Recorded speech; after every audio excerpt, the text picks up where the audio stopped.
எளிமையாக இருப்பது உங்களை உயர்ந்த நிலைக்கு அழைத்துச் செல்லும்.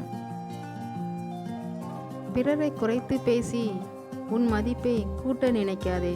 அப்படி செய்வதால் கூடுவது உன் தலைக்கணமே தவிர மதிப்பல்ல. உணர்ந்தவன் உயர்வான். எண்ணம் போல வாழு, பிறரை போல வாழ எண்ணாதே. நிரந்தரம் என்று எதுவும் இல்லை. இன்று உனக்குள் இருக்கும் பிரச்சனையும் கூட. நம்மை மதிப்பவர்களை நாம் தேடி போகலாம், தப்பில்லை. ஆனால் நம்மை அலட்சியப்படுத்தியவர்களை திரும்பி கூட பார்க்கக்கூடாது. எப்படி வேண்டுமானாலும் வாழ்ந்துவிட்டு போங்கள். ஆனால் உங்களால் ஒருவர் அளவோ அழியவோ கூடாது என்பதில் மட்டும் உறுதியாய் இருங்கள்.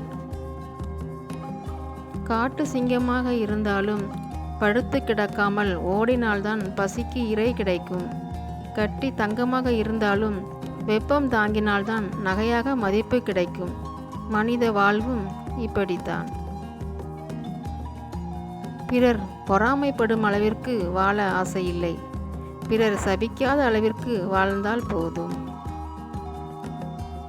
பாதை கடினமாக இருந்தாலும் நம்முடைய வாழ்க்கை கண்டிப்பாக ஒரு நாள் ஒளிமயமாக மாறும். நம்பிக்கைதான் வாழ்க்கை.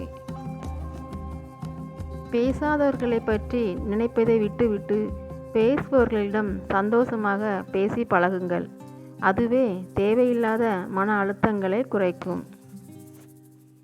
காரணத்தை உருவாக்கி வெறுக்கும் மனிதர்களை விட காரணமே இல்லாமல் நேசிக்கும் மனிதர்களை நேசி.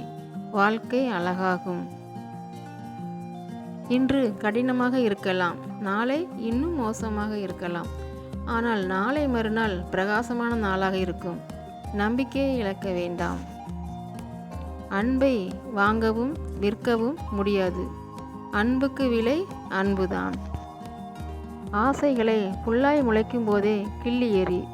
மரமானால் சிரமம் தரும் உனக்கு. சத்தியத்தின் பாதையில் நீ நடந்தால் நீ யாருக்கும் பயப்பட தேவையில்லை. நெருங்கியவர்களோடு மட்டும் நீ விளக்கமாக பேசு. மற்றவர்களோடு எப்போதும் சுருக்கமாகவே பேசு. எப்போதும் உனது குறைகளை மட்டுமே சொல்லி பழகியவர் உன் நிறைகளை சொல்லப் போவதில்லை. அவரிடம் இருந்து விலகு. நம் துன்பத்திற்கு பாதி காரணம் நம் கற்பனைகளே.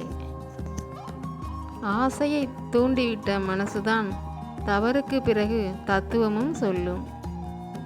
உன்னை தவறாக புரிந்து கொண்டவர்களை பற்றி தவறாக எண்ணாதே. மனிதர்க்குள் மனோபாவம் வேறு வேறானது என்பதை அறிந்து அமைதியாக இரு. பிறருக்கு கொடுப்பதற்கு உங்களிடம் பணம் பொருள் இல்லாமல் இருக்கலாம்.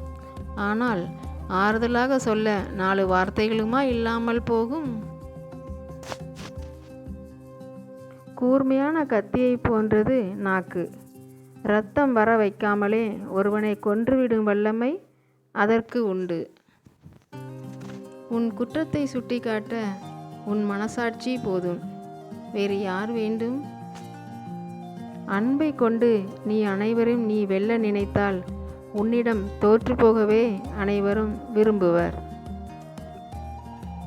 தர்மத்திற்கு கோபம் இல்லை, மன்னிக்கும் இயல்பும் கிடையாது. செய்த தர்மத்தின் பயன் இன்றோ நாளையோ கிடைத்தே தீரும். நமக்கு ஏன் இப்படி நடக்கிறது என்று யோசிக்கும்போது நாம் என்னென்ன செய்தோம் என்பதையும் நீ யோசி. தீர்வு எளிதில் கிடைக்கும். நாய் குறைக்கிறது என்பதற்காக நீயும் குறைந்து விடாதே. நீ குறைக்கும் தினம் அல்ல, கர்ஜிக்கும் தினம். பொறுமை ஒருபோதும் தோற்றதில்லை. பொறாமை ஒருபோதும் ஜெயித்ததில்லை.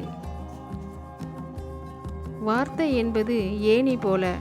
நீ பயன்படுத்துவதை பொறுத்து ஏற்றியும் விடும், இறக்கியும் விடும். கண்ணாடி நம் முகத்தில் அழுக்கை காட்டினால் கண்ணாடியை உடைக்க மாட்டோம். மாறாக முகத்தை சுத்தம் செய்வோம். அதேபோல் நம் குறைகளை சுட்டி காட்டுபவர்களிடம் கோபப்படக்கூடாது. மாறாக நம் குறைகளை சரி செய்து கொள்ள வேண்டும். ஆசையிலிருந்து துன்பம் தோன்றுகிறது, அச்சம் தோன்றுகிறது. ஆசையிலிருந்து விடுபட்டவனுக்கு துன்பம் இல்லை. அவமானத்தை அசிங்கமாக எண்ணாதே. அவை கற்றுத்தரும் அறிவுரையை எந்த விலை உயர்ந்த புத்தகமும் கற்றுக் கொடுக்காது. இந்த பதிவு பிடிச்சிருந்துன்னா லைக் பண்ணுங்கள், ஷேர் பண்ணுங்கள், கமெண்ட் பண்ணுங்கள், சப்ஸ்கிரைப் பண்ணுங்கள். நன்றி, வணக்கம்.